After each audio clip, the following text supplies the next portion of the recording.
आपल्या देशाचा national flag तिरंगावरच्या Ashok चक्र म्हणजे राष्ट्राची गती, न्यायाची ओळख आणि आपण अभिमानाने तिरंगाबद्दल आणि तिरंगाच्या मध्यभागी असलेल्या महान अशोक चक्राबद्दल बोलतो. आपला तिरंगा म्हणजे फक्त एक झेंडा नाही, तो आहे आपल्या देशाचा स्वाभिमान, त्याग आणि एकतेचा श्वास.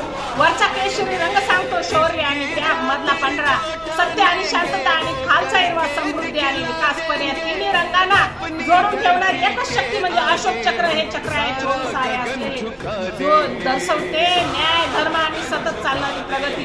हे चक्र आपल्याला सांगतं थांबू नका, सतत सतत पुढे चला, पुढे चला. याच चक्राची प्रेरणा आहे अशोका महान सम्राट अशोक यांच्या धर्मचक्रातून. कलिंग युद्धानंतर अशोकाने हिंसा सोडून शांततेचा मार्ग स्वीकारला आणि जगाला दिला मानवतेचा संदेश. म्हणूनच आपल्या तिरंगावर हे चक्र आपल्याला दररोज शिकवतं सत्याच्या मार्गावर चालायला, न्यायासाठी उभं राहायला आणि प्रगतीसाठी सतत प्रयत्न करायला. जर चक्र थांबलं तर गती थांबते आणि गती थांबली तर प्रगती थांबते. म्हणूनच हे अशोक चक्र सांगतं चालत राहा, लढत राहा, पुढे जात राहा.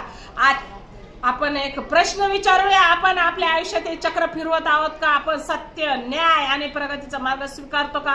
जर नाही तर आपण आज आपल्या जीवनात बदल करूया, कारण देश फक्त सरकारने नाही तर आपल्या प्रत्येकाच्या कृतीने घडतो. अशोक चक्राचा संदेश आपल्या जीवनात उतरून आपण अन्यायाविरुद्ध आवाज उठवूया, सत्याचा मार्ग स्वीकारूया आणि सतत प्रगतीच्या दिशेने वाटचाल करूया.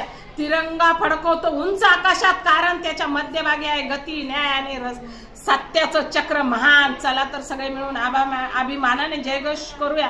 भारत माता की जय.